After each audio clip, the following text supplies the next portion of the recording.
All right, I made it. Oh, the things that were going on before I turned this camera on. I'm here to tell you. You never know what technical issues you're going to run into. I think I am right now testing the technical boundaries of myself, my computers, the internet, YouTube, and everything else. I'm here to tell you. And maybe I'll get into that, a little of that before we are done here tonight. So that's why it's like a minute or two late. I have to apologize, as I always say. All of you are allowed to be late. I am not allowed to be late, although I appreciate that all of you allow me to get away with it. Let me adjust these lights just a little bit. Okay. So I hope everybody's doing well. I'm actually having a pretty good day. The issue, though, is like I said, doing some recording, video recording, and the issue is that this MacBook does not have the memory of my HP, and so I usually have to play a little mix and match and upload things and then delete other things to make it all fit. And that is proving to be a little difficult this week, given this Friday's episode. Once again, I'll get into that later. So I was scrambling around getting that done. I also did the Unfound update for all of you members, and I'll get to that in a little bit. Hello, K-Dog. Hope you're having a nice night. Suzanne, good to see you. The Real from Australia. Good to see you. Screaming. Karen, hello. Kathy, hello. Jasmine. Crystal with an O. Yes, as Crystal's reminding everybody, please hit the thumbs up as you are watching tonight. Christy, good to see you. And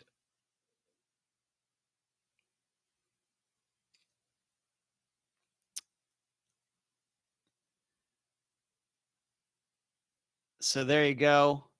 Don't think that we have, I don't think that I have Cherie tonight, given that she has some issues. So if you see me messing around, if we have any trolls or anything tonight, I am unfortunately going to have to be the one that has to handle it. I already had to do that once. So we'll see how that goes. And, but it's really been actually a pretty good day. It just got a little tight here toward the end. Did not think that I would be as pressed for time as I ended up being. I started something at like 7:00 with my computer rendering Friday's episode, and it took like 2 hours. So I was scrambling here to free everything up before to do the show, because I couldn't render and do that, because once again, this computer, I can't do the show and render a video at the same time. It just takes up too much memory for the computer. So there we go. I just did all Unfound work. Nothing really interesting to tell you that went on today. But as some people have already stated, you see that little thumbs up button right down there somewhere. Just hit it right now. You know this live show is going to be good. I never let you down when it comes to the live show. Just hit it now. Everything will be fine. It'll all be good. You'll have it done. And then when the live show's over, you won't be like, oh, I forgot to do it. What was I thinking? Just hit the thumbs up to help me out. Help Unfound out with our logarithm or algorithms or whatever it is that they use here, the statistics and little formulas that they use to determine what videos are popular and which ones are not. So give this a thumbs up. Also, as you're watching, you probably see that right now. You may be watching, but you're not a subscriber to this channel. You should be a subscriber.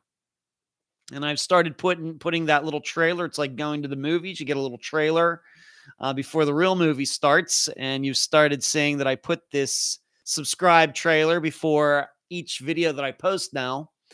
And the subscribe button is right there. Just do that right now. If your first time, 100th time, 1000th time, just hit the subscribe button. That'll help.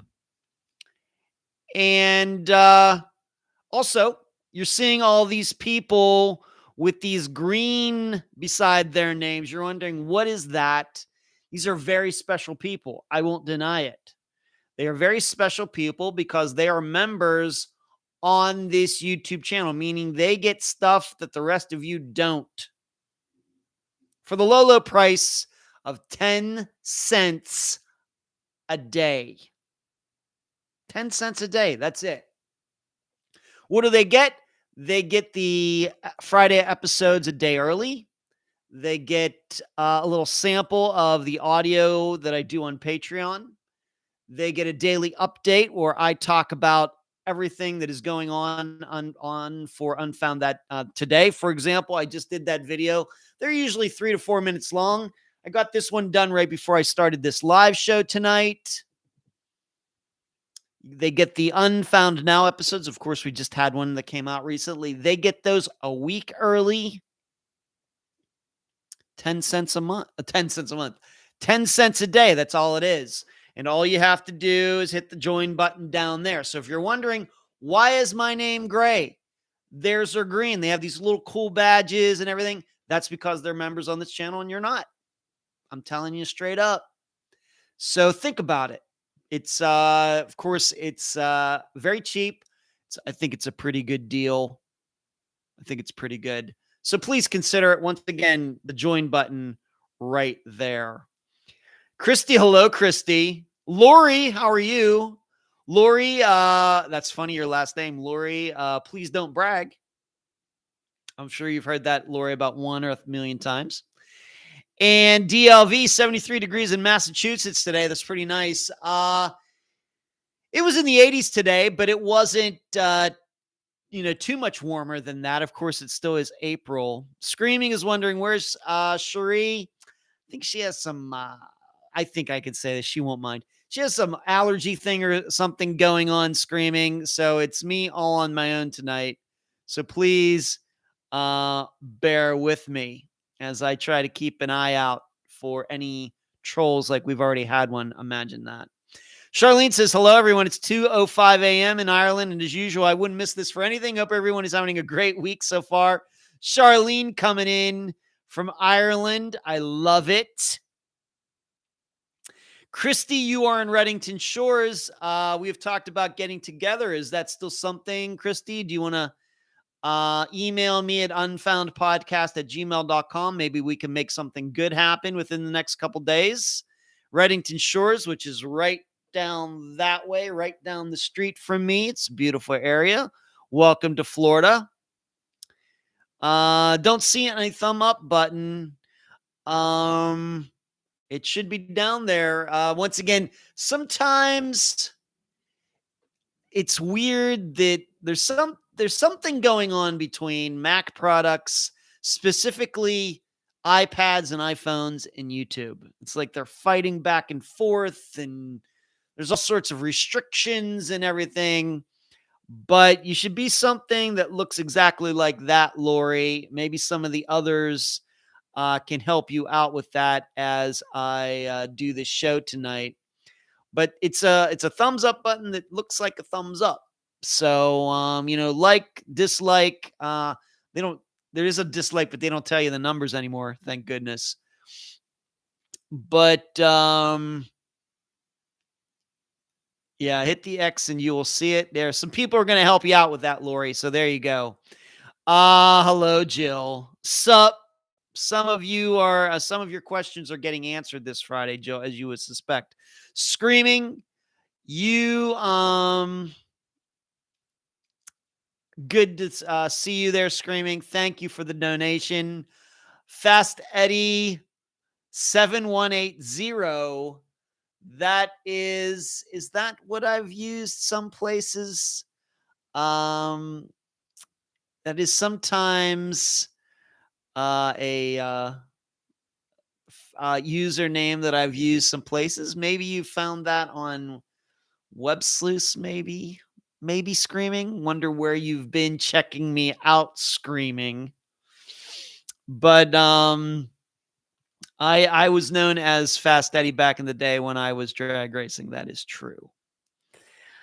And yeah, thank you for joining us. MJ hit the X there. Lori, you got it. Very good. Hello, beautiful people. MJ says that's funny. All right, so we have a nice little showing, nice grouping of people here tonight. So thank you for making time on your Wednesday for this. As for what's going on with me personally, I won another disc golf tournament on Saturday. It was just one round, and I did tie with two other guys for first place, but it's still a win. Go figure. And I really, did I back into it? Did I get lucky? I don't know. It was the best round that I've ever thrown there in any rated round. I've played many times at Taylor, but those didn't count. And I've played some tournaments there where the rounds did count, but that is the first time. That is the best score I've ever had at Taylor for a PDGA-ated round. It's one down, but really the way the course is set up right now, the par is like a 56 instead of 54. So I guess technically I shot 3 down. And so that is 2 wins already in 2022. Of course, the last time I even played in a tournament, I won in my division. So there we go. Who would have thunk it? And I had to hit a big putt on the last basket from about 40 feet, and I got it done. So very rewarding. Best round I've, did not start out, kind of started out cold, and then I got hot and kind of pulled the round together, and not bad considering I've really not been playing that much. I did go play on Monday with my buddy Rich. We went back over to Taylor and threw multiple discs on multiple, pads and everything, just messing around. But so Saturday was a good disc golf day. It was very nice. Very nice. Did not know. Had to get up way early. I got up at like 6:45 in the morning. Got over there about 7:30. We teed off a little after 8 in the morning, and we got done. I don't know. Did it take us 3 hours to play? Might have. Maybe not that long.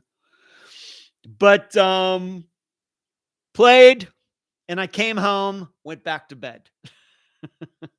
Because as I think all of you know by now, I'm a late to bed, late to rise.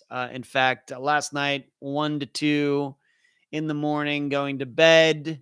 And I usually don't get up to 10 and 11. Of course, these days I'm getting waking earlier in that because there continues to be this construction remodeling that's going on in the condo below mine that is causing me some sleep issues.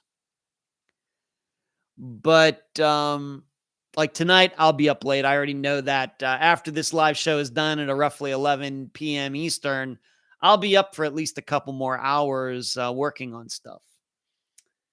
But the guy that I wanted to play with, I had run into him over there last week, and I really didn't have anybody to play with because it was kind of just show up and play with whoever's there. And it's always nice to have something arranged before you get there because you never know who you're going to end up with.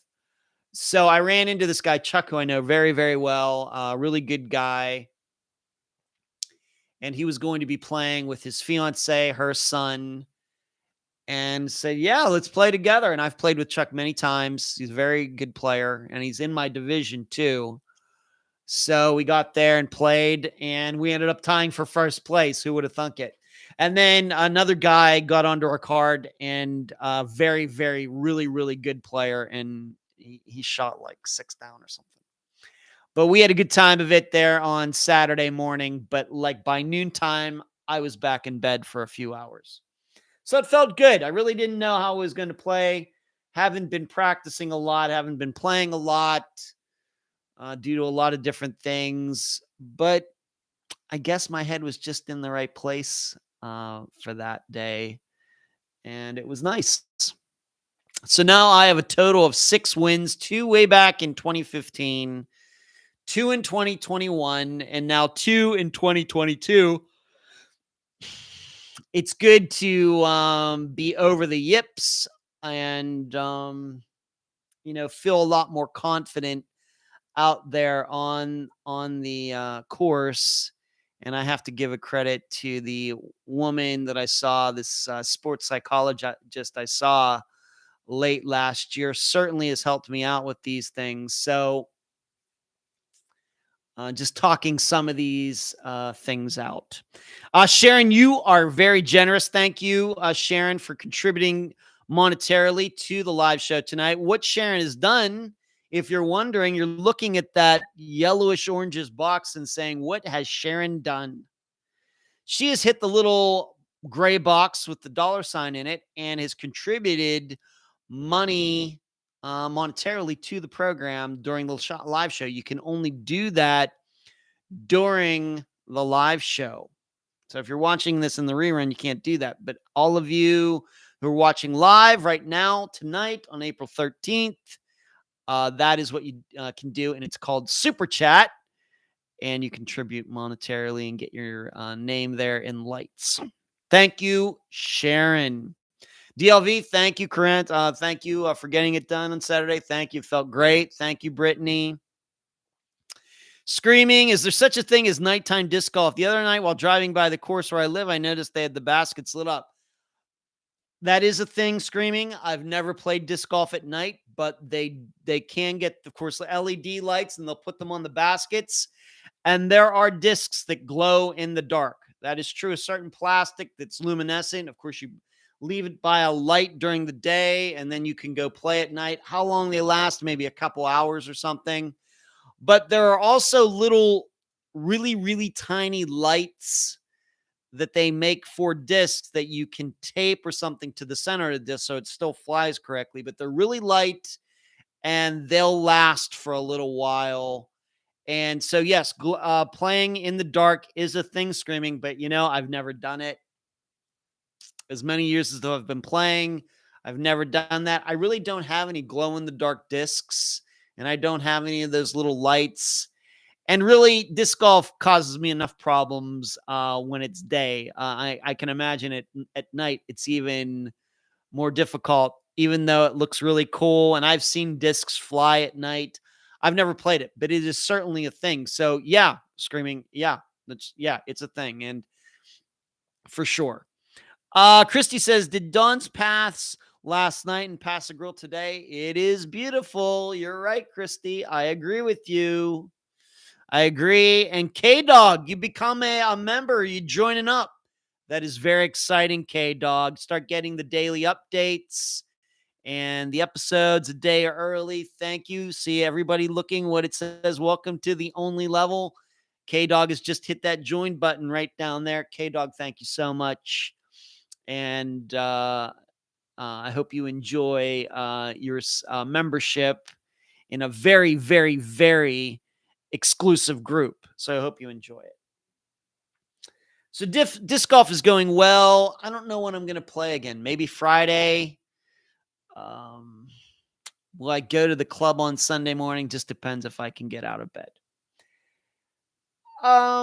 Next up, can you believe it? But within a couple weeks here, I will have been in this condo 3 years. I moved into here on May 1st of 2019.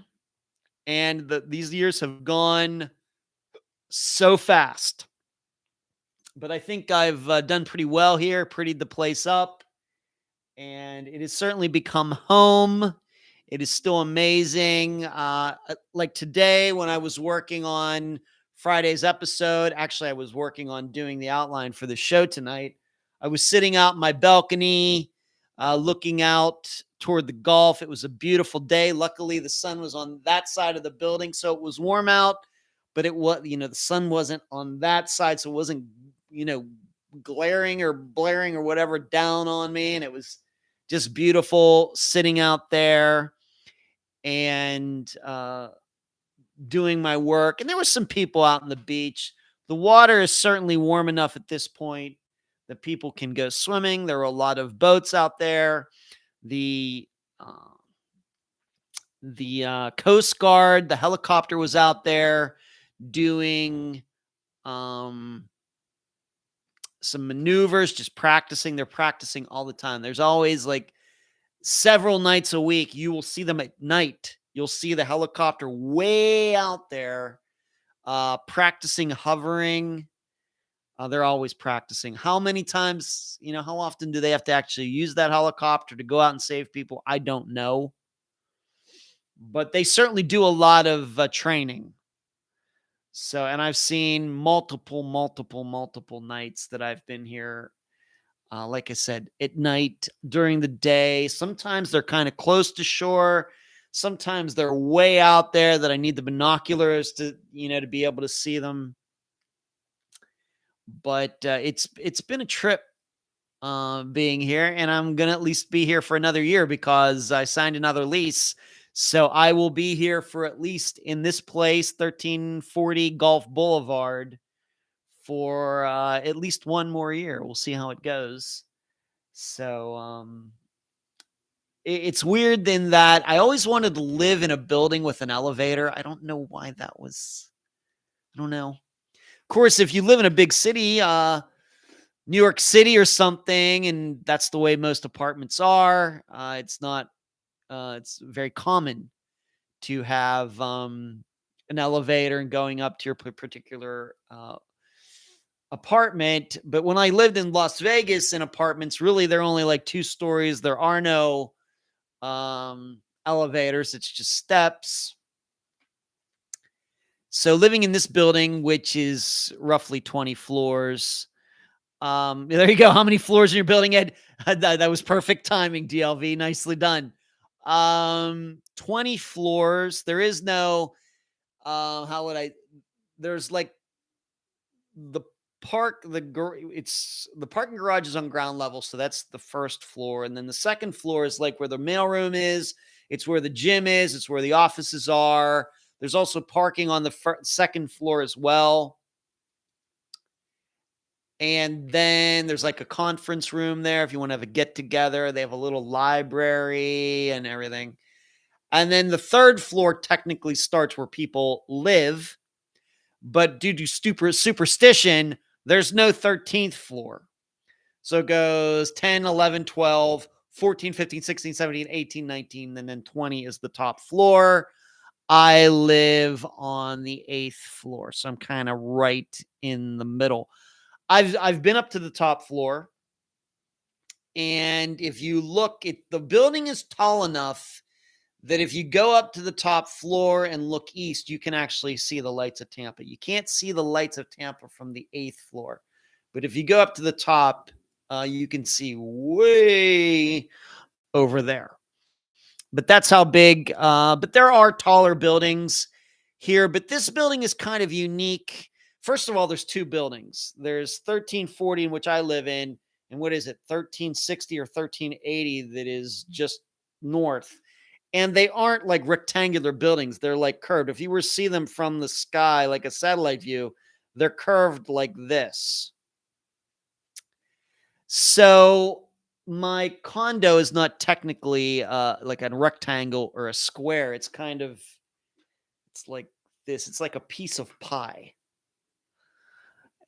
So it's kind of narrower here where the front door is, but once you get over to the other side, it's wider, and maybe that's the way they designed it because they knew more people want to have better views, wider area on the side that faces the Gulf. I guess that makes sense. Is it a nice building? It is. It was built in 1986, but I will tell you, it looks very impressive from the outside. But if you were to see a couple of buildings south of me, or if you would actually go over into Clearwater, some of the condo buildings there, I mean, they're really, they look really, really impressive, fancy. So, and they probably are a bit newer or something, and probably they're more expensive to live in. And like I said, I've said many times, I rent here. Dad pays a part of it. In fact, I was going to be the next topic, but I'm sure some of these others probably way more money, higher rent, higher ownership fees. If you want to buy one, it's higher. I just get that feeling. But this place, very nice. Martin, hello, Martin. And Stitching's in. Hello, Stitching. What's going on with you, Stitching? How you been? Valerie, hello to you. Good to see you. And so once again, we got some of these people in green. K-Dog, how does it feel to be in green now? It feels pretty good, right? So yes, I'm finishing up 3 years here and we'll be moving into the 4th year. Now, speaking of dad, he's talked about coming down here and we're trying to work something out. The issue is that if he wants to come down, he wants me to fly up and drive him down. And so I have to kind of make that happen on my own and just can't drop everything right at this moment. But he wants to come down. He gets antsy. Like, he kind of goes back and forth. He'll be like, I want to come down. And then he'll be like, I don't know. I don't know if I'm up to it. And, the issue with my dad is that he gets bored very quickly. Up in Pennsylvania, now that he can drive again, of course, he has friends he can go see. He knows that area. He can go to breakfast with people, lunch with people, do whatever else. But down here, he doesn't know anybody except me. And he's not keen on the traffic and a bunch of other things, but he knows how nice this place is. Of course, he pays for part of it, so he's certainly entitled to come down, but he always wants me to fly up, and so he can have his own vehicle here, which is, so there's that. So it may be a situation, and on top of everything, I just saw him for 38 days in a row. So it may be a situation where I go up and we drive down together and he's here, but then I get out of town and go someplace else for a couple weeks.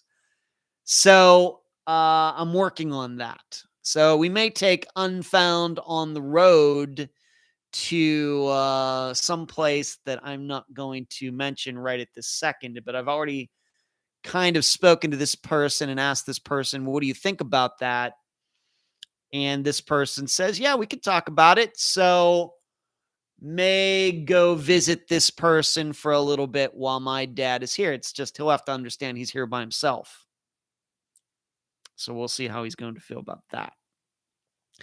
Because, like I said, I've hung out with him for 38 days in a row, and I know he gets bored here, and I wouldn't be surprised if he's here for a couple weeks and then wants to go right back to Pennsylvania because that's where his friends are. Him being here is like me being in Pennsylvania. That's where I grew up. I have a couple friends who still live there, but they have their own lives. They have things to do. They have jobs. They have this, they have that. They're married. Some of them have kids and everything. And so I feel a little restricted there. Of course, I have a brother and a sister there, but they have their own lives to live too. Whereas here, I've lived here for over 10 years now. So it's like the opposite when he comes here. And so I get cabin fever when I go up there. He gets cabin fever when he comes down here. So it's something that's tough to resolve. Richard, how are you? Good to see you. Tuning in tonight. Thank you for making time for the live show. Valerie, you still have Vegas friends? Yeah. Oh, yeah, I do. A lot of them, Valerie. In fact, it is an option. I wouldn't say that there's anybody who I could just go out and like kind of hang out with and live in their place for a little while in Vegas, but I certainly do have a ton of friends there.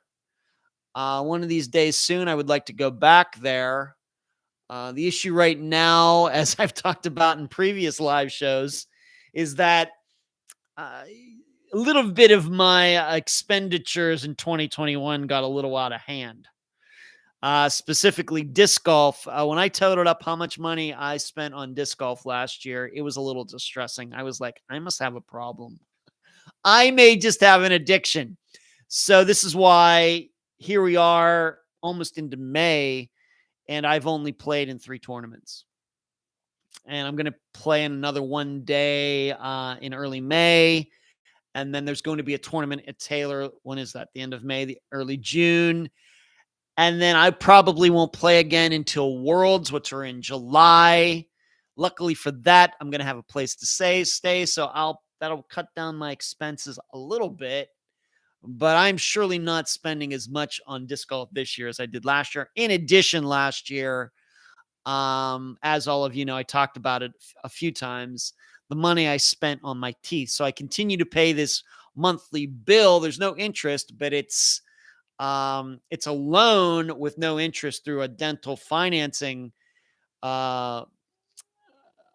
medical financing company. I think it's called Lending Point. And so all this work that I got done on my mouth, which really I needed it. And I probably won't have to spend any big money on my mouth, maybe for the rest of my life. And that'd be fantastic. But it cost me at the time, and it's going to continue to cost me until October when this loan is done. So that's eating up a bit of my budget from month to month to the tune of almost $500 a month. So I just have to watch some things going on with my expenses for the time being, but hopefully that'll be changing, because one of the big things that's happening this month, and I'm going to be talking about it, is I'll be getting my first Spotify report here within the next 10 days. And as you know, now you all know that there are ads in the episodes. We'll see what is going to be going on with that. So yes, I do have Vegas friends, Valerie. They're still very close to me. I'd love to see them, hang out with them one of these days soon. It's just, of course, then with inflation and flights, I was looking at flights, crazy prices to fly and everything else. So I'm not poor or anything, but considering some things that happened last year, 2022 has to be a year of watching my finances. Jill says, yeah, disc golf, it's a problem. It is a problem, Jill. It is. And I've just had to really cut that quite a bit. K Dog says you could be spending your money on much worse things. That's true. Certainly, spending money on my teeth because I plan to be around here for a while is not, as I said at the time, I'm trying to look at it as more as an expense, but you're still, spending it. But I'll be really glad when this loan that I had to take out for all of it is over. And, just so you know how much money we're talking here. I got one root canal done up here, and I got a bunch of, crowns and stuff, like $9,000 or something. It's crazy. Of course, I don't have any dental insurance. On the other hand, I hadn't been to a dentist in 12 years either. So I guess I was due. Whether I had dental insurance, it all would have been the same had I been paying dental insurance, because I pay for my own health insurance, and I've been doing that for years and years and years, way back in the Vegas days.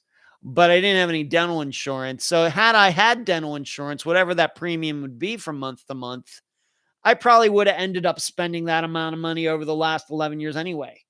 I don't think in the end I would have saved any money one way or the other. So the bill came due, and I have to pay it.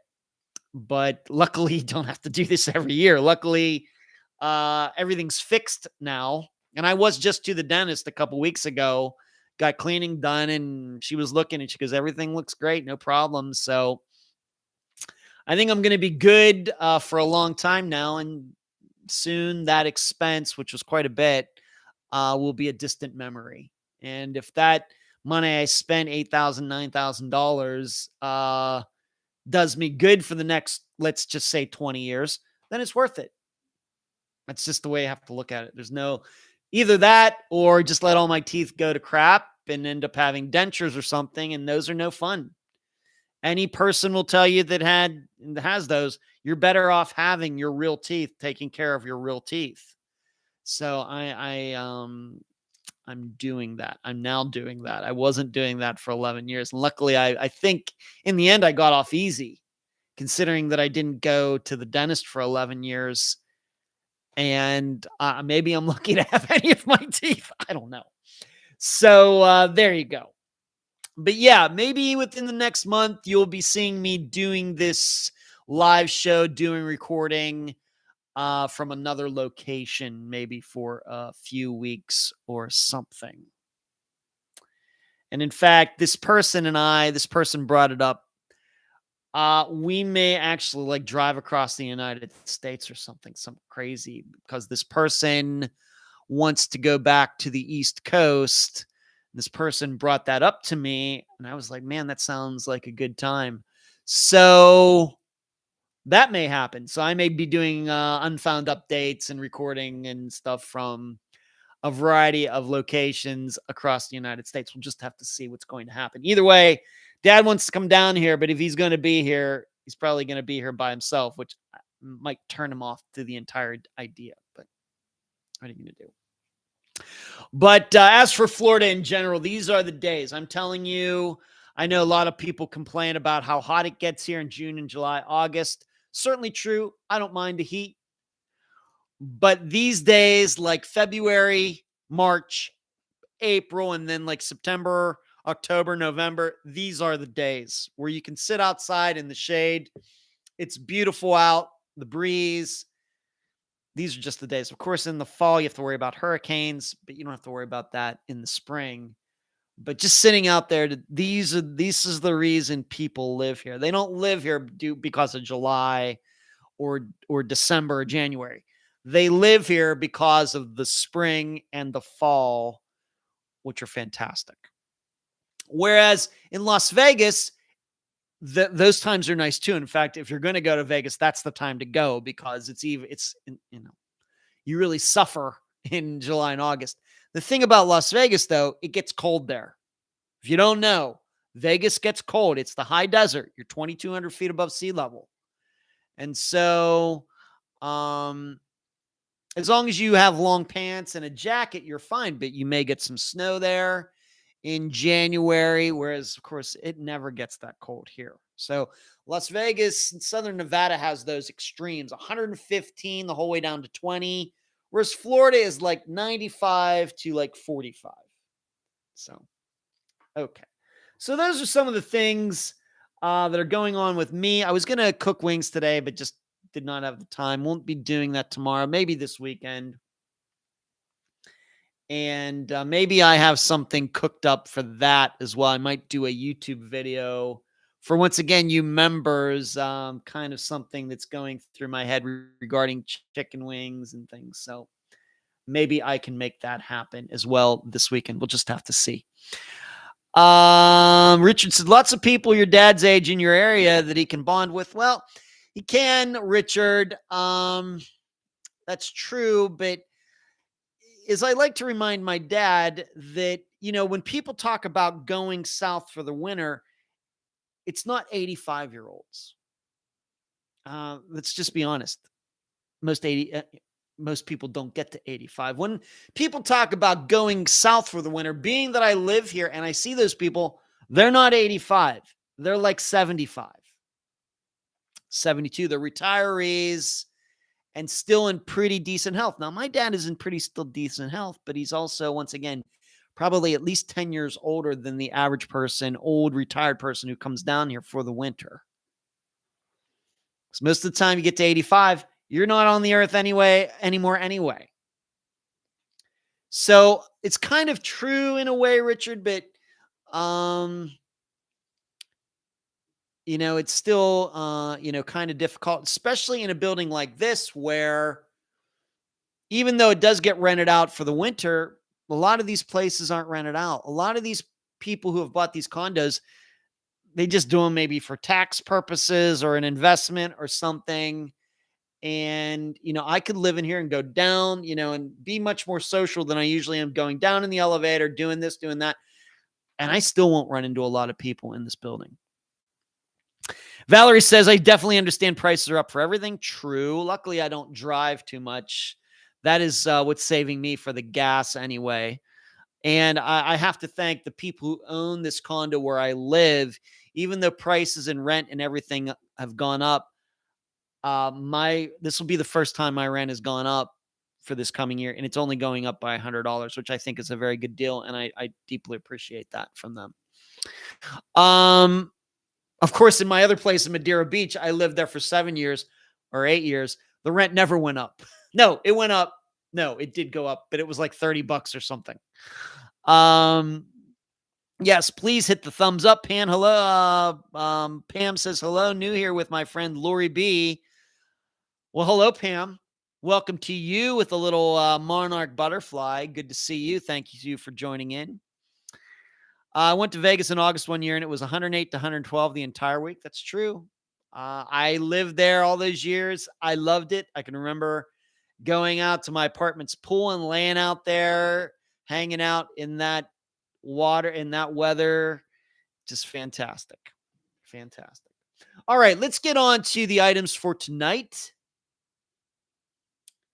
And we will start here with the Paul Egan poll. Got the idea that,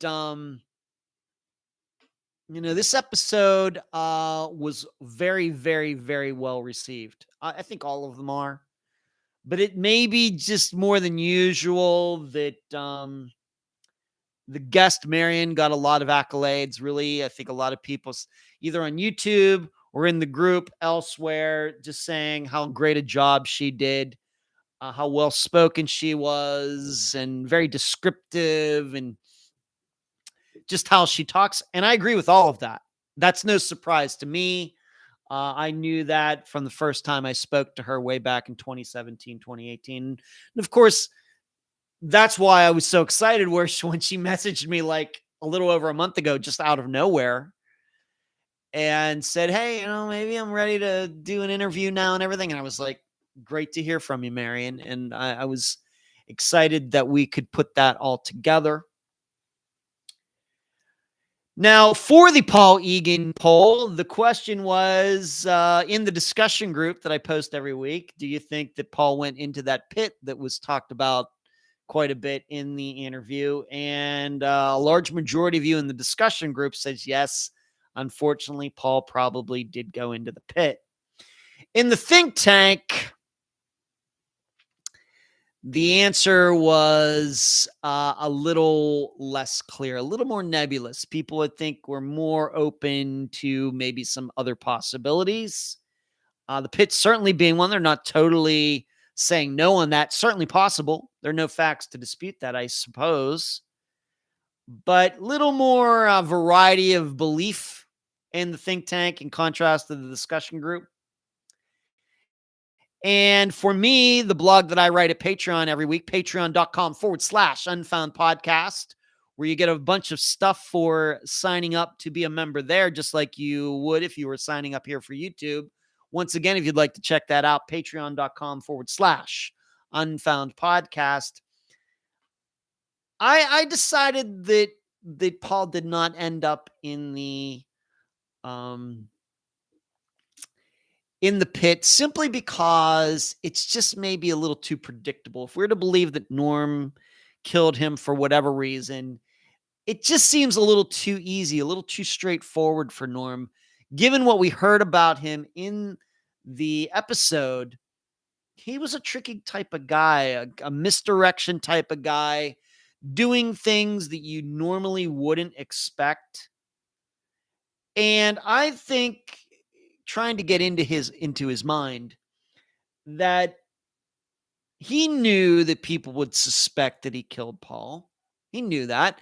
And given that, I think he would want people to think that, yes, because he had access to that pit, that's where Paul went. But we know that Norm liked to outthink people and trick people and trying to think ahead. And that's what leads me to believe that he would want people to think that he put Paul in the pit when really he put Paul somewhere else. And as I wrote, I came to the conclusion that he would have put Paul, maybe that it was in a place that was just very obvious, that Paul would be right under people's noses. Why? Because that's the kind of guy he seemed to be. In contrast to, let's just be clear, like Dennis Bowman, the reason he put Andrea on his own property is because he could control that. The reason Carlos Rodriguez put Zoe Campos under that slab in his backyard is because he controlled that. Norm didn't have that kind of choice.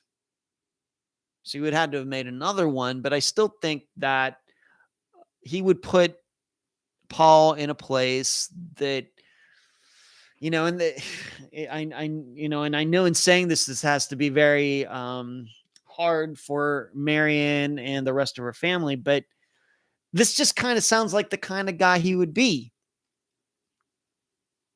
And also, given that Paul's wallet seemed to survive his disappearance and everything, I got to believe that Paul's remains are still out there somewhere and they weren't cut up in the pit. Of course, I believe that Paul's no longer with us. It's very sad.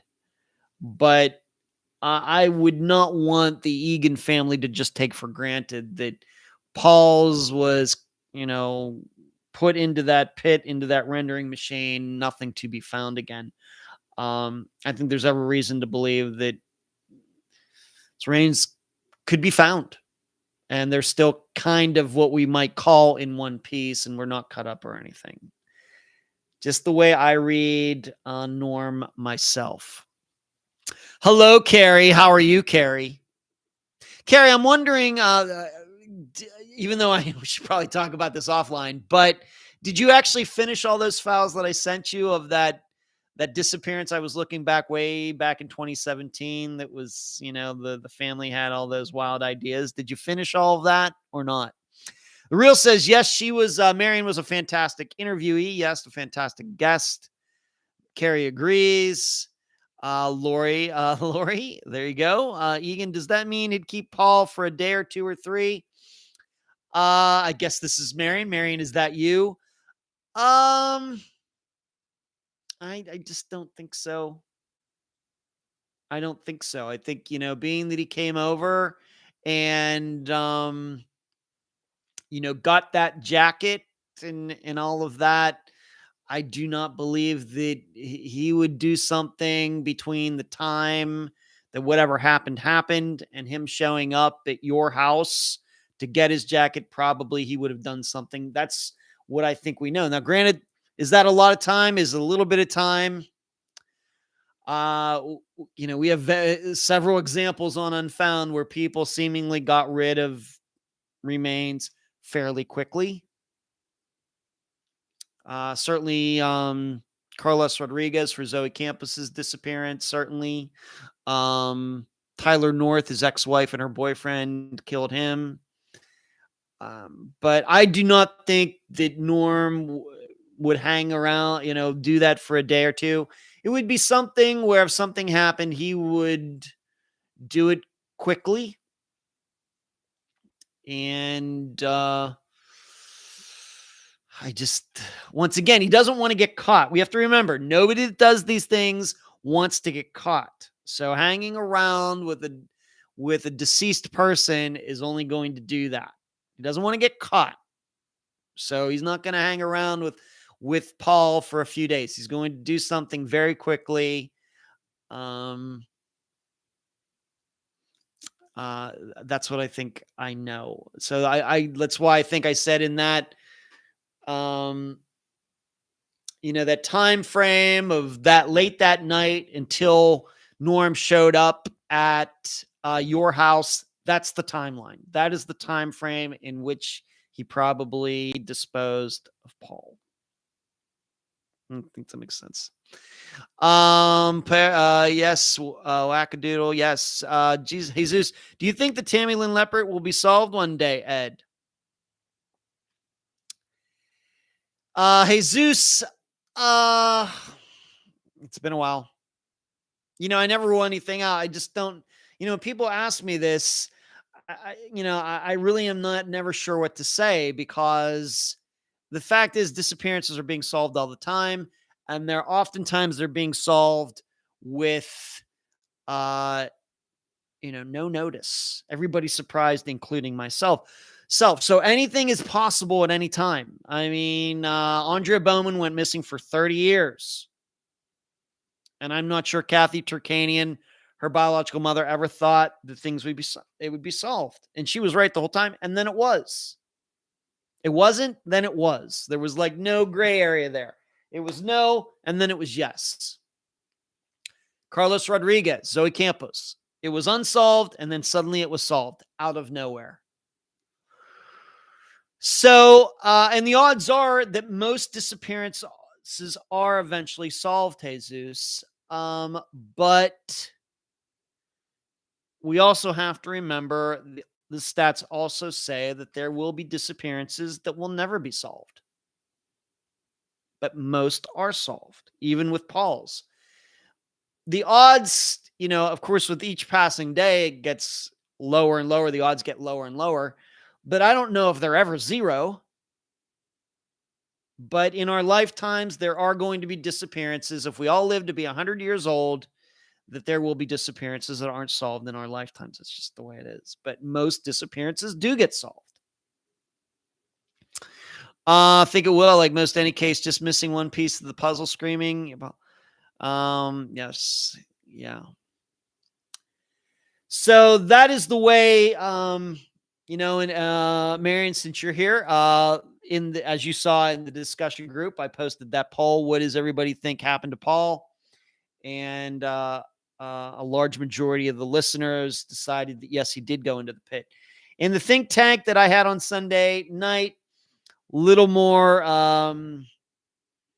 nebulous. I think people were more open to the idea that Norm would have done something else. Once again, understanding Norm the way he was explained, since none of us knew him. But like I said, given Norm liked to be tricky with everybody and the cocaine story and everything, I just think it would be too easy for him to do that. I just don't think it would be in his character. Now, for other people, yes. If Dennis Bowman, what we know about Dennis Bowman being that he killed multiple people, I think if he had access to that type of plant or that type of machine, then yes, he would have done it. Carlos Rodriguez, now knowing what we know about him, yes. But Norm, a different type of person. Not to mention also that Norm did seem to have some sort of fascination with Paul, an obsession, infatuation. And would he really do that to someone that he was obsessed on? That's the other.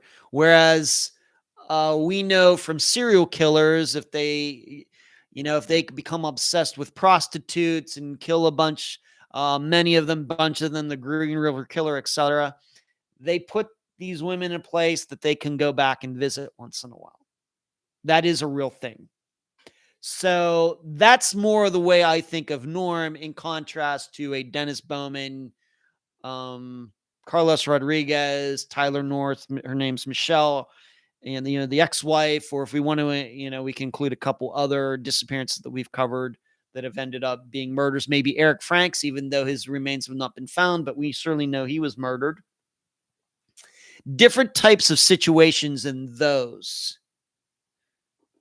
Whereas this was more like, even though they weren't a couple, this was more like a couple's feud, and where the husband kills the wife.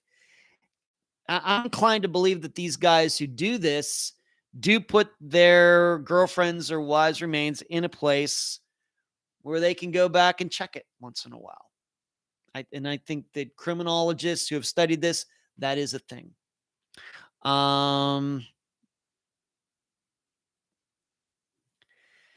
Jesus said, did I like doing the Tammy Leopard case? I like doing all of them, Jesus. Every one of them. I mean, I don't like the topic. I wish I didn't have to do this. I wish there weren't disappearances. But I like doing all the interviews that I've done. Of course, that one was the first time Anthony, crime blogger 1983, was on the program. So, as you know, Marion, we'll keep in touch. Of course, we can talk in a couple weeks. Do a follow-up, talk a little bit more about, what can be done from here. Of course, those conversations will be off the record. We'll go back to being off the record. The only thing that's on the record will be the interview that we did. And we'll do a follow-up, and we continue to talk and brainstorm and throw around some ideas. But I can tell you already that, my ideas will continue to be of, where did Norm like to go back at that time? What was he doing when he wasn't at the plant and he wasn't around Paul? Where did he like to go? What did he like to do? And, if anybody knows that, maybe Dawn would be able to help you with that. Anybody else who might have run across Norm, this is what we have to start thinking about now in 2022. Moving on. Sherry Papini is taking a deal, the hoaxer herself. I don't know if any of us are surprised by that. But will she get jail time? She certainly should. Lying to police, mail fraud. As I stated, when we finally found out that she lied, that the biggest thing that she did to get in trouble was take that state money for being, a victim of violence. They have this fund in California for those types of people who have suffered that. That is the biggest crime she did. That was the big mistake. Had she not done that, even if she'd gotten found out, there would probably be some issues and some charges. I don't know how big those would be. But being that she took money and she knew it was a lie, that was bad news. Bad news. And that's what's going to eventually get her in trouble. And sometimes it's not the crime, it's the covering up the crime that gets everybody in trouble. Richard Nixon and a bunch of other people know all about that. Now, the issue is, the big question, as has been, I've seen this being talked about, is should she be billed for all of the big investigation that was done into her disappearance? Should she be given a bill? Here's what we did while you were missing, and all the investigation we did, and it ended up being a hoax.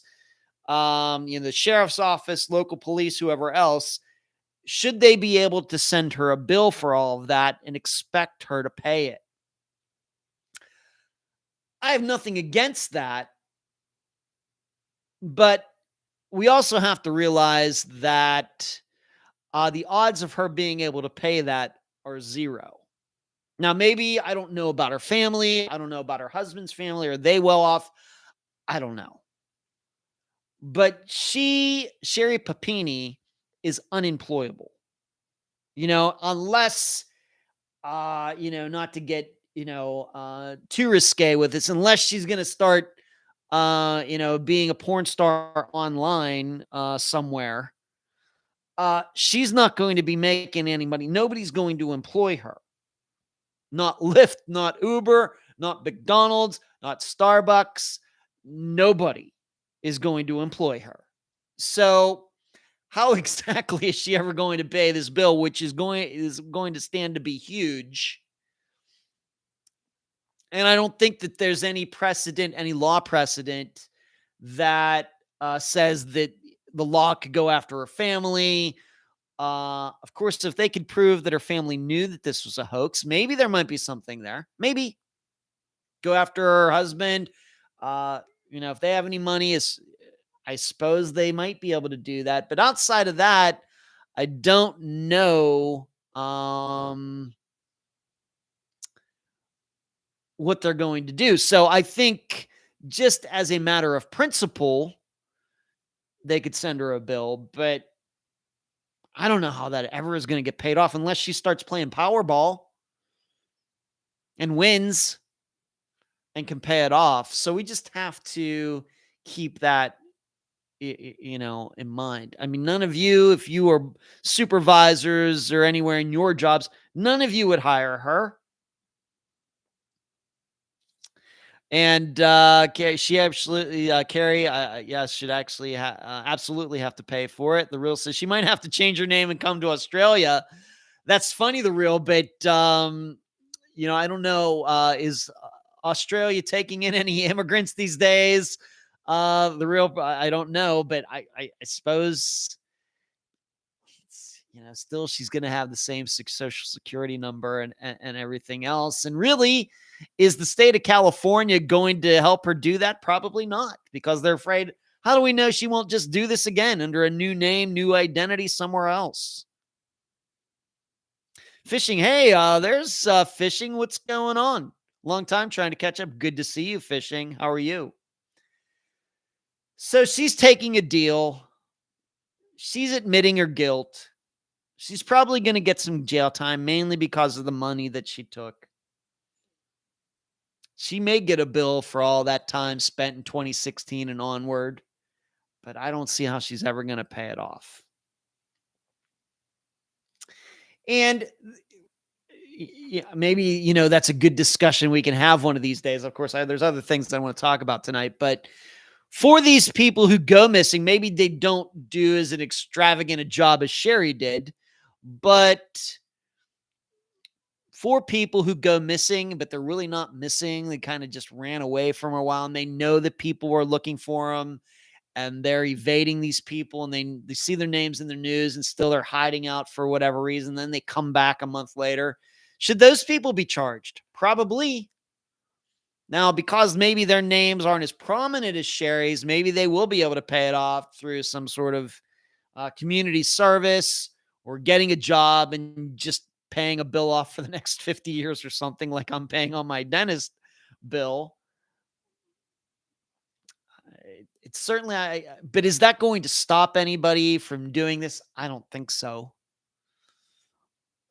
I don't think, with having laws where if you go missing and you're really not missing, and you allow the law enforcement to look for you and you're really not missing, but you pretend that you're missing and all that, passing a law like that and saying, if you do that, we're going to charge you for that. I don't think that's going to stop anybody. So, but she's taking a plea. I have to say, being that she is back and nobody died or anything, I guess for the pure entertainment value, maybe I was hoping for a trial. Maybe I wanted to see what her defense was going to be to all of this, but I don't think any of us are surprised that she took a deal. I mean, really, what was she going to say? And I think probably the prosecution, district attorney there, is taking a plea once again, because the only person that really got hurt was Sherry. Now, it inconvenienced everybody else, and it made all these people looking for her who really, really believe she went missing. She certainly made fools of all of them. But luckily, nobody died or anything. And all these injuries that she had were done by herself. And I'm sure that is a factor in this whole plea deal as well. But I'm thinking she's going to do some jail time. It's just, you start taking money, whether it's Social Security fraud or Medicare fraud or anything like that, or these people who pretend they have cancer and they raise money and then, I'm miraculously cured. That's bad. You do not want to do that. You just do not want to do that. That is big time trouble. And she's in big time trouble. Hello, Valerie. She needs mental health support. She needs a little bit of everything, Valerie. I think mental health, it seems there's certainly a certain type of ego and pride and arrogance and self-centeredness that's going on with her. And then, I mean, breaking her nose and losing all that weight and all of that. Yeah.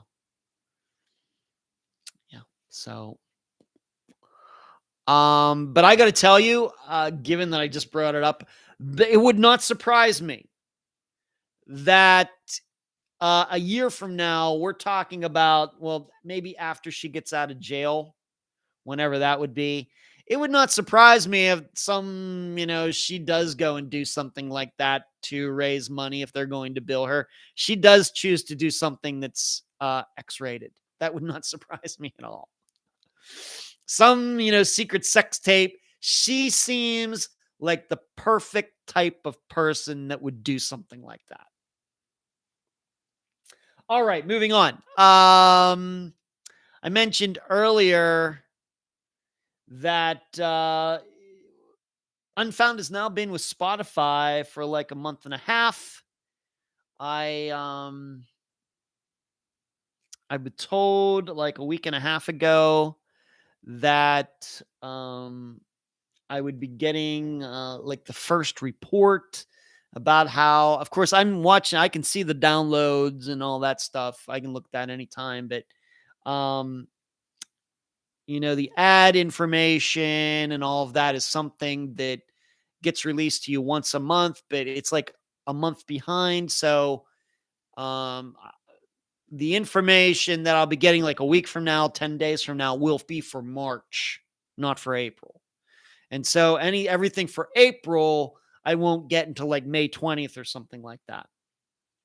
But I did get a form that I had to fill out today regarding, like a tax ID number and, banking account information and all that. They didn't have that until today. So this is all going to be happening. So in a very short time, we're going to find out what moving from Podomatic to Spotify means as it comes to revenue, as the topic being revenue being generated. Of course, I don't like to probably not going to talk about that. Maybe I'll give you guys a little bit of an idea just to kind of show you what the podcasting landscape is like. If any of you are thinking about starting your own podcast sometime, whether it has to do with true crime or something else, I may give you an idea. I'm fairly open with all of you. I will tell you this, that now that we know like what the real downloads are for Unfound, in contrast to like the fake numbers that I was getting at Podomatic, they were obviously fake. Unfound is still like in the top 2 or 3% of all downloads of all podcasts that exist on a monthly basis.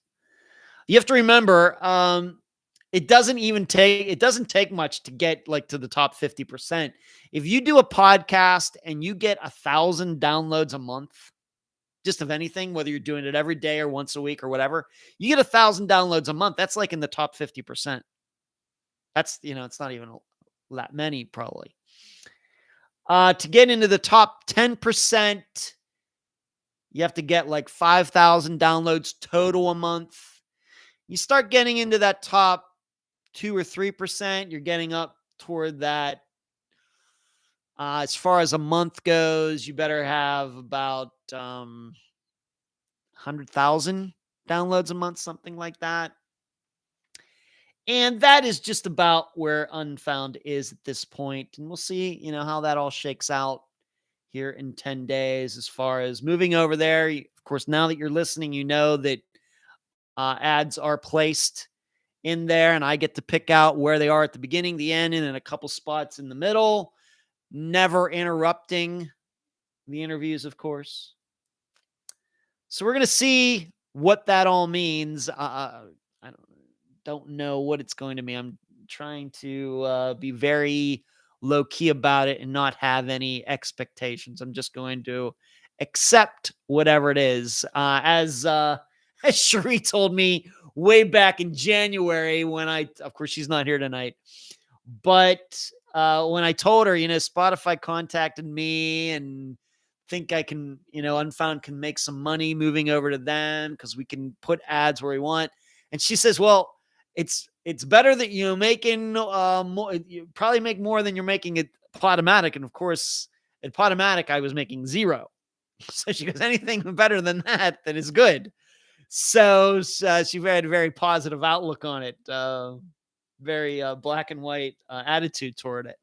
So I'm not trying to have any expectations, but within the next 10 days, I'll be getting my first full report from Spotify regarding how the ads have been doing and revenue and all that. What's going on here? Jesus asks, which is the one case that scares you the most? Jesus, I really don't classify the work I do that way. I'm not scared by any of them. I feel bad for the families. I feel bad for the guests. But they don't necessarily scare me. And I just really don't like to put the episodes, the disappearances that we cover in some sort of hierarchy, this, that. I just really don't do. Everybody knows it. I just don't do that. Italiano, hello, Italiano mommy. Italiano, I had an Italiano mommy. My mommy was Italian. Her maiden name was Ravati, Ravotti. She was from northern Italy. So I had an Italiano mommy, and it was fantastic. Italiano mommy. Pam says, nothing should surprise anyone from Sherry. That's true. Hey, there's Sherry. How you feeling, Sherry? Feeling okay? Fighting those allergies? Good to see you. I was just talking about you, Sherry. Maybe your ears were burning. Maybe that's why you're tuning in there. Moving on. As you know, the most recent Unfound Now episode came out. Of course, for all of those people, if you're looking at the chat, all those people who are in green, they got their episode a week early. They got theirs at like the end of March. You had to wait until last Thursday or Friday to get yours. If you'd like to get Unfound Now early, just hit the join button right down there. But I covered the disappearance of Lindsay Shobalock from Chillicothe, Ohio.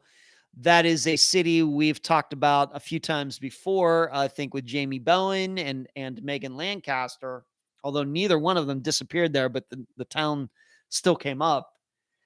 And the episode has been received very well. In fact, I got an email from someone who knew Lindsay, I think might have gone to school with her, high school with her.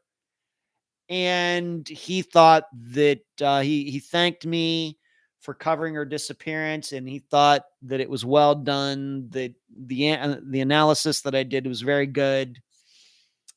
So I was glad to see that somebody who actually knew her or knows her. I'm hoping she's still alive. I hope she comes back alive and well tomorrow. But somebody who knows her watched the YouTube video and thought it was a great job, and that really made me feel good. Now, I will also tell you, though, that this person who emailed me said that there is maybe locally in that area this idea that could her disappearance have something to do with this high school official who a couple years ago lost his job, might have gone to jail for having sex with his students, and so people were trying to generate something there. Did Lindsay know this guy, or when she went there, did this guy do something to her? Maybe you'll find that on Web Sleuths or something. I had to tell this person, I just don't see that at all. I think that, of course, hope that Lindsay is alive and well, but given the circumstances, she leaves work without telling anybody. She leaves work early. She goes to this ATM by herself. Why is she getting cash in the first place right before she goes missing? The signs are not good, but I'm hopeful. So I had to, even though this person said did a fine job, I had to tell him, I'm really not looking in that direction. That just doesn't feel to me like something that's real. In addition, this guy who, had this happen to, he was having sex with a student or students. This happened a couple years ago. The trial and everything was like 2019 into 2020. So she's disappearing in 2022. It's hard to understand how one could be connected to the other.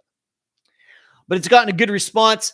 Had some nice views for it. A lot of thumbs up for the video. And so I love doing those Unfound Nows. I like being able to talk about recent disappearances. And of course, I'll be doing another one in a couple weeks. And if you are a member on this YouTube channel, you'll get yours early. Once again, hit the button right down there. Shri says, thank you. Feeling pretty crappy, but I wanted to say hi. Yeah, Shri, I know all about the allergies. I've actually taken a couple Allegras over the last couple days. For me, Shri, of course, when it gets really bad, it's the asthma.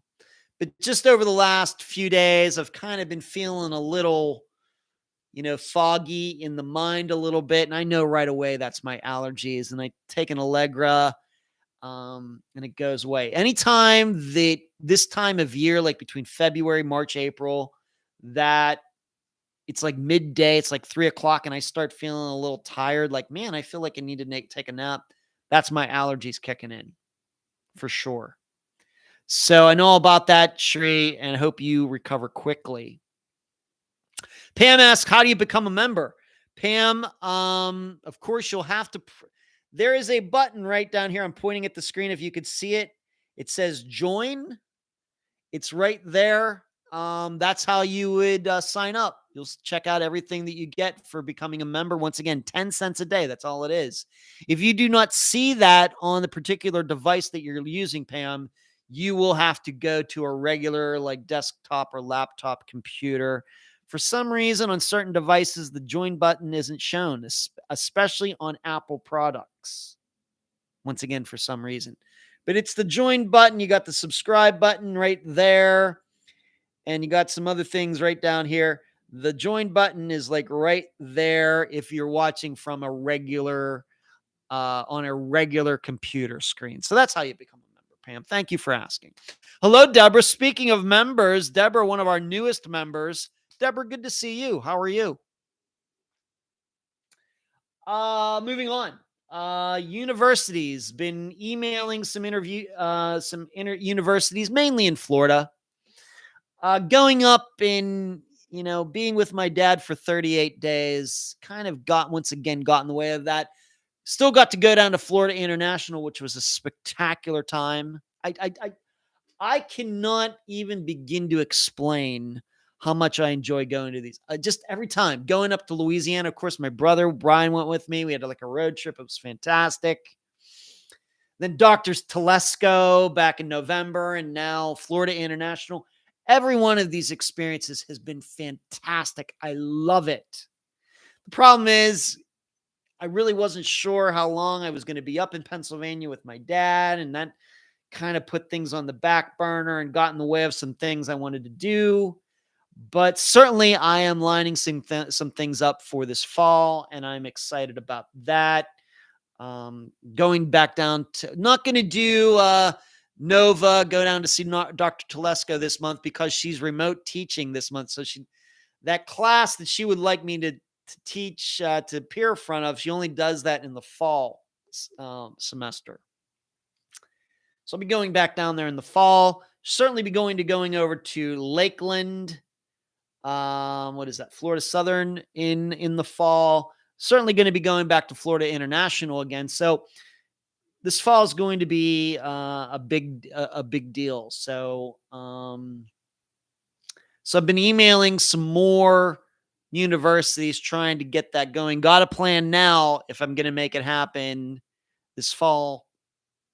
And so I've emailed maybe 4 universities, colleges over the last few days. Hopefully I will hear back from them and we'll get some positive things going. Pam says I'm on an iPad. Yeah, that may be a problem, Pam. You may need to go to a regular computer and log into your YouTube account there to be able to see the join button. Now, if you can see the join button on your iPad, fantastic. But I just know I've had some people tell me, I'm looking for that join button on my iPhone, my iPad, and I'm not seeing it. And there just is an issue between Mac and YouTube. Apple and YouTube, they don't like each other. And so each makes it very difficult for the other.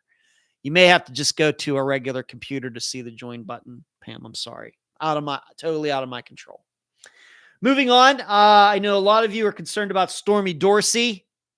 She had her brain surgery yesterday. She got through it. In fact, I saw a picture. She was actually standing up and walking. Of course, now they'll have to go in and do x-rays again to see what does this mean? Did they get all of it? Is her brain going to be okay? But she got through the surgery just fine. As you know, Stormy is a very deeply religious person. She has a very um, close relationship with God. She's not afraid to talk about it. If you follow her personal page, she's always talking about that's fantastic. And she was just talking about that before she went into surgery. And we're glad to say that she's come through that surgery. What does that mean for the future? I don't know. I've not spoken to her since her surgery yesterday. I don't know. Like I said, I saw a picture of her. It seemed like she was walking, which is fantastic. Is she able to talk? How many drugs is she on? I don't know. But she got through the surgery, and I'm hoping this means that she will have many, many, many years ahead of her. Of course, the issue, if I just have to state it, is this something that's always going to come back? Is this something? Of course, we know a lot of cancers. You get it, and if you get it early enough, it doesn't come back. My brother had prostate cancer like 10 years ago, and he had the surgery and the chemo and all that, and he's been cancer free ever since. Of course, both of my biological parents died of cancer, but it was really because they were diagnosed with that cancer in an advanced age. And at some point, what are you going to do? The treatment, would have killed them probably anyway. The chemo, you get to an age where that chemo is just, chemo is tough on anybody, whether you're 20 or 80, but at 80, 85 years old, you have to start, thinking, how am I going to live the rest of my life, going in for surgery and dying during surgery, or, and it may not even work, or make a different choice. Both of my biological parents made the choice that, we're just going to let it run its course. But we know, though, that some cancers, a lot of cancers that are operated on, you can get to them and they don't come back. And a lot of people who have cancer don't end up dying from it. They'll get it handled and they'll die of a heart attack or a stroke or something else or a car crash 50 years down the line. Just not sure what's going to happen with Stormy. All we know is that she got through yesterday and she made it till today. Deborah says, how do you donate to your podcast? PayPal.me/Unfound Podcast, Deborah, is the PayPal address. And of course, as a member with this YouTube channel, you're already donating, so I deeply appreciate it. But I do once in a while get monetary. People just send me like $15 just once in a while. It just appears. I get a notice. Hey, you got something in PayPal. PayPal.me/Unfound Podcast. As Cherie wrote there, Patreon.com/Unfound Podcast. You get a couple additional items there. The writing that I do there, Deborah, if that might interest you. So there you go. Stormy is amazing. Yes, she is, Kathy, for sure. Cherie says the trick with chemo is to figure out how much will kill the cancer without killing the patient.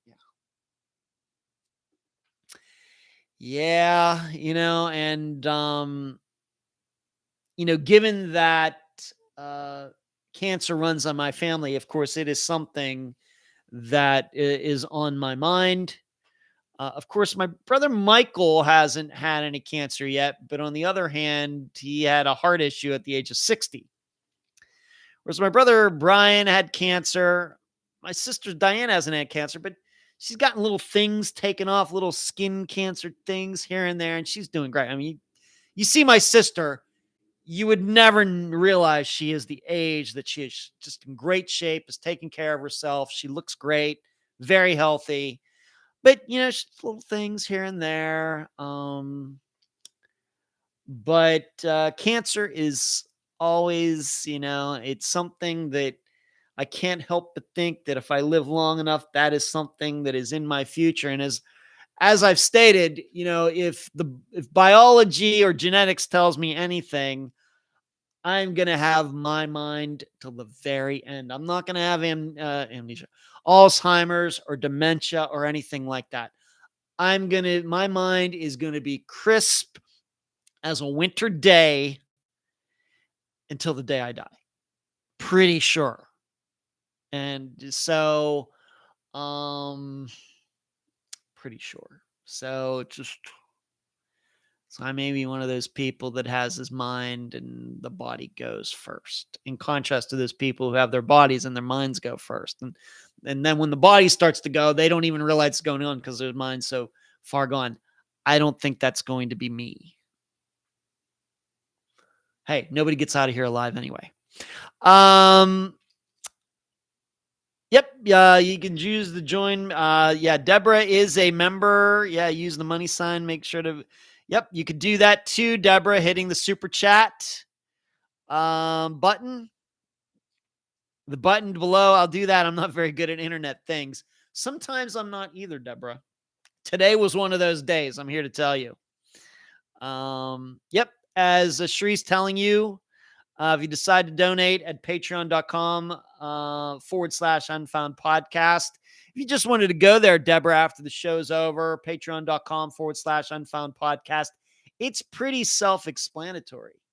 So, but if you have any questions, Deborah, you can always email me, unfoundpodcast@gmail.com. And thank you for helping with that, Sheree. DLV, I start my radiation therapy tomorrow for breast cancer. Oh, my, DLV.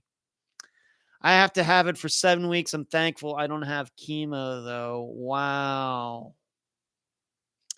DLV, we're thinking of you. I hope they caught it early enough. Of course, we know a lot of people, stage 3, stage 4, they don't even realize it. Of course, I know a guy that knew he had something going on and didn't want to go to the doctor. He had colon cancer, and by the time he went, it was what they call stage 3. It seems like he's going to survive, but that's not the way to do it. So, but DLV, I hope the best for you. I hope the best for you. Pam, subscribe. Thank you, Pam. You have to be positive in life. Yeah, thank you, Pam. Thank you. Yeah, DLV, hang in there. Let us know how it goes. So Stormy Dorsey, she lives to see another day, and I hope she continues to see a lot of days, weeks, months, and years. Moving on, Travis Roberson. This is one of those disappearances. Really haven't mentioned it much, but it's getting some attention. His mother is doing an interview in the Fayetteville, Arkansas area, maybe within the last few days. It's just not one that I don't know if it pops up in the speaking engagements that I've done. I don't know why. I know what happened. He was out with friends for Mardi Gras. I can tell you, I don't even have to look at the notes or anything else. He was out with friends for Mardi Gras. He got separated. He said he wasn't feeling that great. He said he'd meet them back at the car. They went back to the car later. He wasn't there, never seen again. But there's this story that he met some other guy, and the guy said that, yeah, Travis saw somebody that he seemed to be afraid of, and Travis said he had to go, and don't know. Can't help but think that, mental health or drugs could be involved, some sort of addiction be involved in Travis's disappearance. But this may be the first local attention his disappearance has gotten since Unfound covered his disappearance way back in 2018. So that just kind of popped up on the radar. I do follow the page on Facebook and thought I'd tell you all about it because Travis's disappearance is one of those. I don't think I've ever, being the update episode is coming up here in a couple weeks, I don't think there have been any updates. I don't think I've ever mentioned him in the actual update section of any of those episodes, and I've done 10 of them. So very sad. But we'll see what happens. I'm hopeful. Maybe something good will happen, getting some local attention. Sheree says, I saw Detective Turner was doing an interview today as well for Mary Jane Van Gilder. Sheree, where maybe you want to tell everybody where you saw that. Maybe everybody wants to go listen to it or watch it. Just let everybody know what he's doing. Moving on. Only got 28 minutes left in the show. Wow. Believe it or not, we're coming up on the 6th year anniversary of the murder of Missy Beavers. That happened April 18th, 2016. So that murder actually happened before Unfound started. But April 18th, we're coming up on like I said, the 6th anniversary. And as I think I stated back when Sherry Papini's was proven to be a hoaxer, I even mentioned Missy Beavers at the time. Those were just the two that kind of caught my attention. That very weird woman says she gets kidnapped by two women. Didn't really believe it. And then Missy Beavers, she goes to do yoga at this church and she gets murdered at a church. So we'll have to keep our eyes out, see if local law enforcement do any press releases or press conference or something coming up on 18th, which is next Monday. But what a rare kind of murder, rare kind of crime. And I think I said back when I talked about this the last time, I still think that she was at the wrong place at the wrong time. I'm not convinced that she was the target at all. I think it was wrong place, wrong time. Hopefully we'll all live long enough to find out what the solution is, who actually did murder her. I guess we'll find out. Whatever our opinions are, hopefully one of these days we'll find out if we're right or not. But Missy Beavers, 6th year anniversary coming up next Monday. The newsletter, it is out in audio form. It comes out, of course, on April 1st. It came out on April 1st for all of you who are on the email list. And then a week later, I always release it as an audio file. And you can now find that at the unfoundpodcast.com. And it also links right here to this YouTube channel if you'd like to hear me read the email or the newsletter instead of just reading it yourself. Egan says, best of luck. Had the same regiment and came out the other side. Marion says, happy to say it was over 12 years ago. Take time off work and concentrate on yourself and your body. Thank you for those encouraging words, Marion, for DLV. Thank you. Yeah, I think, Marion, I think you even did mention that you were a cancer survivor in your interview, I believe. Shree says he was talking to our friend John Lorden. Was he? So our friend Detective Turner was talking to our other friend John Lorden, and I guess it was about Mary Jane Van Gilder. I guess. Sheree, I guess it was. Thank you again. That's comforting. So glad you came through it so well. I think I'll end up being okay. All right, deal. One thing I also saw that, you know me, I don't publicize a lot of other podcasts or anything, but being this was a disappearance that we covered on Unfound, I don't feel bad doing this or feel unusual doing this, but the Vanish podcast, the podcast hosted by Marissa. She does nothing but disappearances as well. She, this past Monday, had the Andy Chapman episode come out for her. I've not listened to it. In fact, I haven't listened to any of her stuff for a very, very long time. It's not personal. I don't listen to mostly anybody else's work, true crime work. But she, this week, released the Andy Chapman episode. So maybe you want to do a little comparing and contrasting. Listening to the interview, was it Andy's mother? I think it was certainly a relative of Andy's who I interviewed back in 2019, and see how it compares to, maybe there's more information. Maybe since then some new information has come out that will be brought out in the interview Marissa does, or the episode Marissa does. So maybe you all want to check about that. Kathy, always on it. Kathy, Amy, Andy's sister. Thank you, Kathy. So I thought you'd want to know about that. Uh, Troy Galloway, speaking of cancer, a cancer survivor, Nancy Galloway, Troy's mother. She was a guest of Unfound's way back in 2017. She has fought her way through cancer, and I don't know if she's totally back to normal yet, but I think she's gotten an all clear.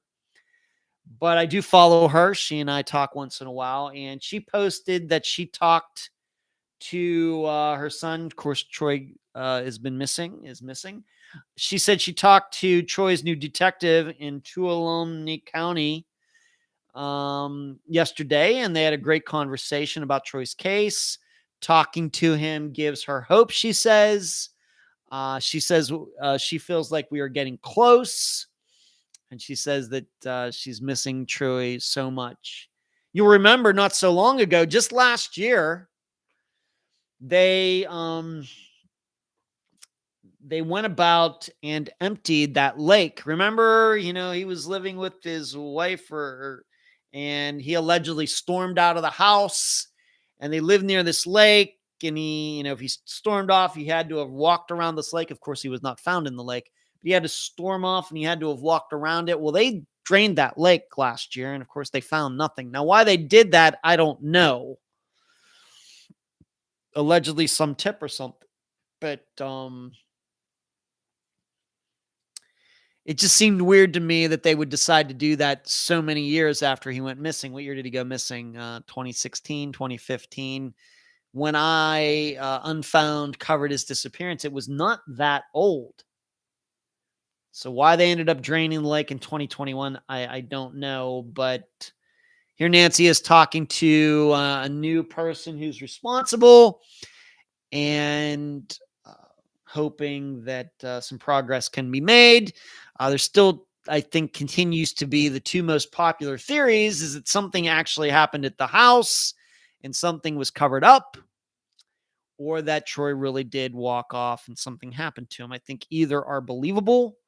I will have you know, and I think I talked about this several Unfound or update episodes ago, that I've gotten quite a bit of crap for that Troy Galloway episode. I've gotten 3 or 4 emails, I think from friends of Troy's wife, who really, really did not like the interview that I did with Nancy. So I really don't know what to make. It wasn't necessarily threatening or anything, but they just did not think that they did not like how the topic was covered. Let's just put it nicely that way. A PG rating, a PG rated explanation of that. Sometimes that happens. It's very strange to me on that whole entire topic of why is it on these particular episodes over here that you'll get a lot of emails, a lot of guff about the coverage, and all these ones over here, nothing. It's either you get like 3 or 4 or 5 bad emails, or you get nothing, or you get some nice ones. But when it comes to bad responses, you either get a bunch of responses about a few, or you get nothing. It's really weird. You don't get like one here and there, like every other episode or every third episode, one bad message. Oh, it's either a lot or nothing. I don't know. And by the way, if you're wondering, no, I'm not talking about Tom Brown, and I'm kind of over that. I know maybe some of you tuned in tonight, being that investigator went on that radio show with that radio host. Again, maybe some of you thought I was going to talk about that. I'm not doing that. I'm not going to, I think I've done enough. I think I've made everybody knows what I think. I know, now that I see it, I know they're just doing it for ratings. It's great. It's great publicity and everybody's talking about it. And so that's why that host wants that guest to be on that radio show. That's what they're doing. It's not moving anything forward. It's just not. And like I said, I don't think we can take that guest on that radio show talking to that radio host seriously anyway, my opinion.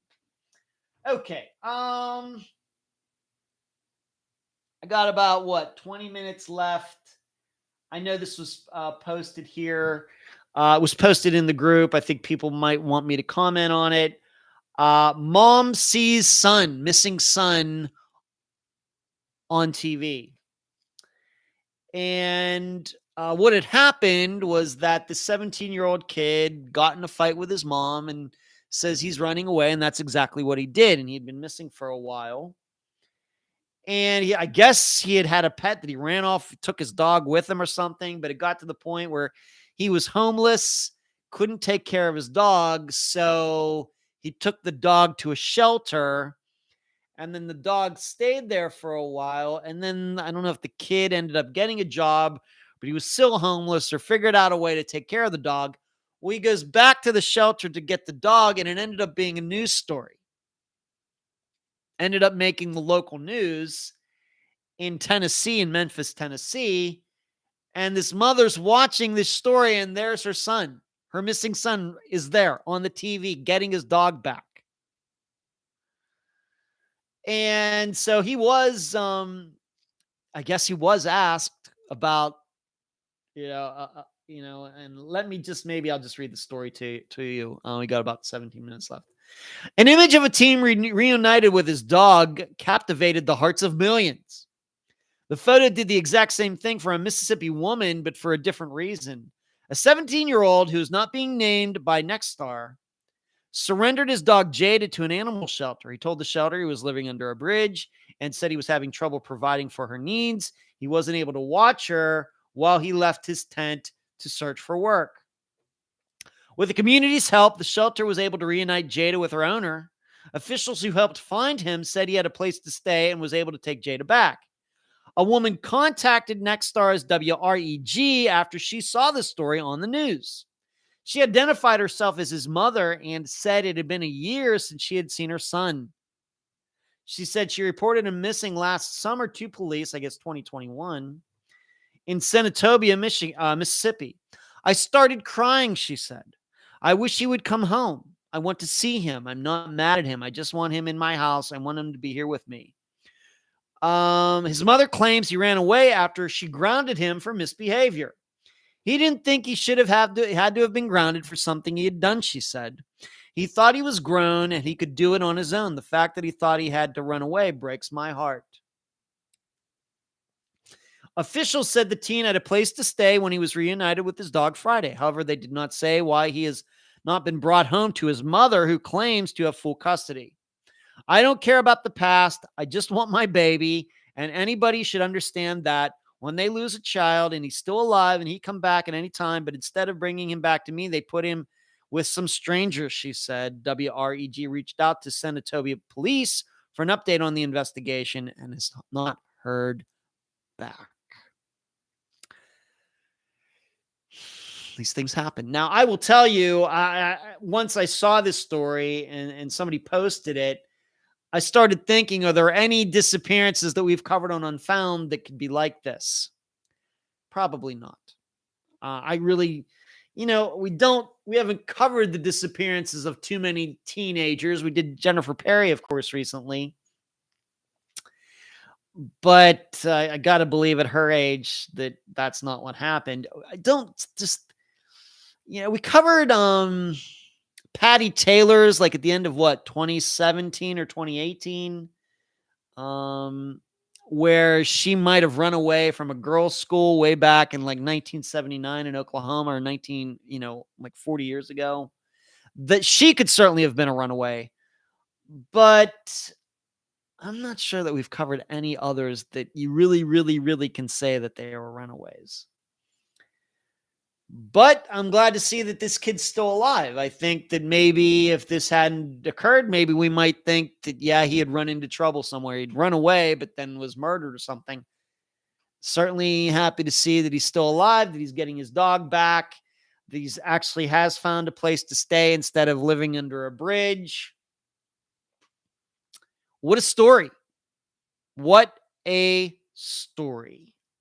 But I know that caught a lot of your attention a few days ago, and so I thought I would bring the story to the larger group. Deborah says, did they find anything new on that couple in that travel trailer and car they were towing missing? Well, the man was deceased. The woman, I think, is still alive, but I've not seen any updates as to what happened. I forgot to check into that, Deborah. Maybe somebody can Google that. Everything is saying yes, Deborah. It wasn't foul play. Like everything is saying here, no problem. It's just very tragic. Both vehicles getting stuck. As I stated last week when I talked about it, I got the idea that it was some sort of medical event, that maybe the wife is sleeping, he's doing the driving, but maybe something's not right up here and he thinks he's going in the right direction, but he's not. They got off on some old back road for whatever reason. Once again, he's not totally with it. She wakes up. They're out in the middle of nowhere. They're stuck. He tries to go for help. Maybe finally he does come out of this, whatever's going on, and it's too late. That is a scenario that played out in my head. I really don't know what happened. Jean de Montebello. Hello from Paris, France. The City of Lights. Good to see you again, Jean. You were, I think, here last week, too. Thank you for making some, what would it be? Late night, middle of the night time. What time is it in Paris? Maybe 10 till 4 in the morning, maybe, Jean? 10 till 5? Something like that? Maybe 10 till 3? No, that'd be more than 4 hours ahead. 10 till 4, 10 till 5, something like that, Jean. Hope you're doing well. Shree says he passed away from dehydration. Wow. Yeah, the passed away. The woman is critical condition, vehicle issues. Yeah. Husband died first, and she tried to take a little car, and she got stuck, but was found. Oh, my goodness. Thank you. I didn't know any of that. Thank you. This is, I'm glad somebody's reading the news. The wife could only walk with the assistance of a walker, no cell signal. You talk about things going bad fast. Just wonder how they got out there in the middle of nowhere in the first place. I'm still inclined to believe it was some sort of medical event. What do we got? 12 minutes left. Want to talk about this, and maybe it hasn't been too much in the news, but we remember these Murdah murders, correct? From South Carolina, all the craziness that's around that. I'll read this story to you, and then we'll go right to this Friday's episode. The headline is, Private Eye had staked out Murdah estate ahead of murders. Previously undisclosed video reveals. I know a lot of you were following this when it happened. Court documents, this is a story just within the last few days. Court documents have revealed that a private investigator, those darn private investigators, had been following slain South Carolina legal scion, Paul Murdah, for more than a year before he and his mother were shot to death on a family property last June.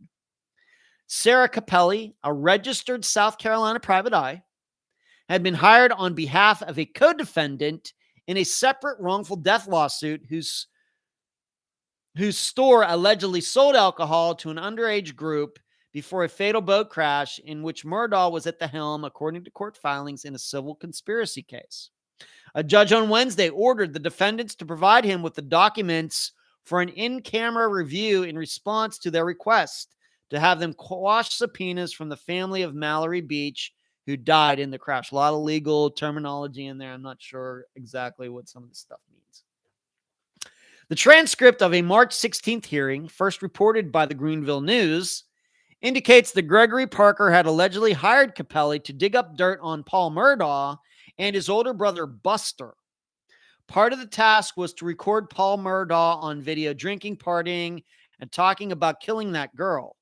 Paul Murdah was gunned down on June 7th of last year while waiting trial on drunken boating charges in connection with the crash that killed Beach and injured other passengers. Capelli had taken video of Paul Murdah within 3 days of his murder. Beach family attorney Mark Tinsky told the judge in the March hearing. The videos have already been turned over to South Carolina State Law Enforcement Division, which is investigating the details of Murdah and his mother, Maggie Murdah, at the family's Moselle estate, Tinsley said. However, it's unclear whether anything she recorded, the PI she recorded, is useful to investigators on the double homicide case. I have not seen what she may have videoed, Tinsley told Fox News Digital Thursday evening, but there was never any indication she videoed anything the night of the murders. He is seeking the videos as well as other documents in connection with the pending civil conspiracy lawsuit, including still images and receipts, which he said had not previously been disclosed and were created in secret. In addition to her surveillance, they'd also caused a camera to be placed at the driveway to Mizell. So there's video there, Tinsley told the court. So we've asked for those. Capelli, the private eye, did not immediately respond to a request for comment. And we will remember later that the father of the Murdah, who was murdered, he actually paid somebody to murder him, but was not successful. He allegedly pulled over, had a flat tire. Somebody drove by and shot him. And then that conspiracy was exposed, I think, toward the end of this past year, 2021. Crazy. I'm just...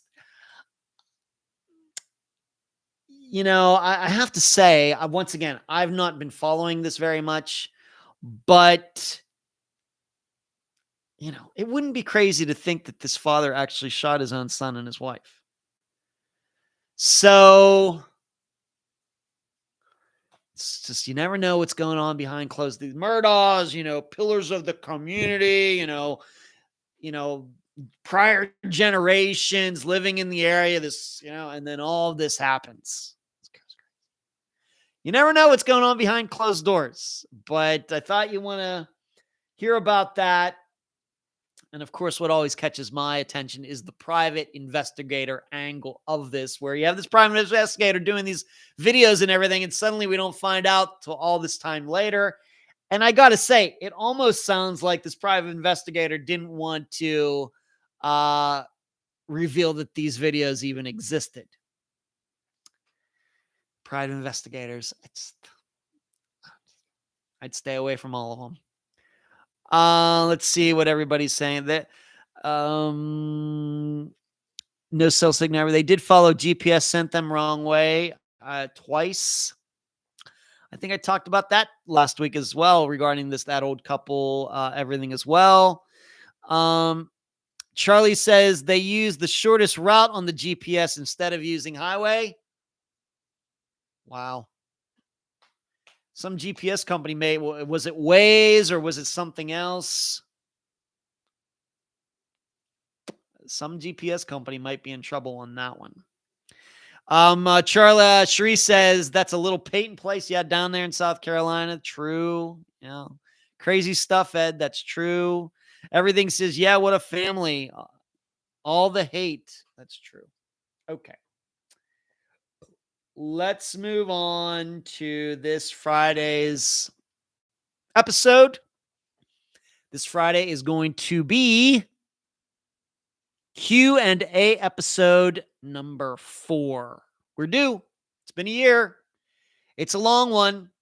I've already recorded and answered all the questions. It's over 3 hours long. As I was talking very early in this live show tonight, there's been some rendering issues. The file's so big that I'm having to move some files around here and there.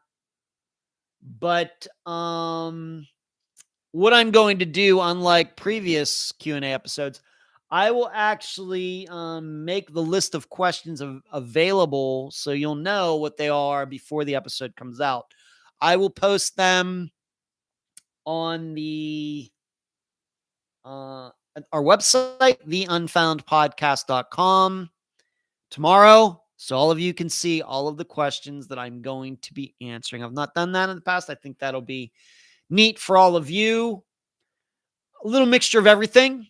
A lot of the questions come from prior live shows. A lot of the questions have come from very recently, being that I've been requesting questions. So we got some new ones that nobody's ever heard me answer before.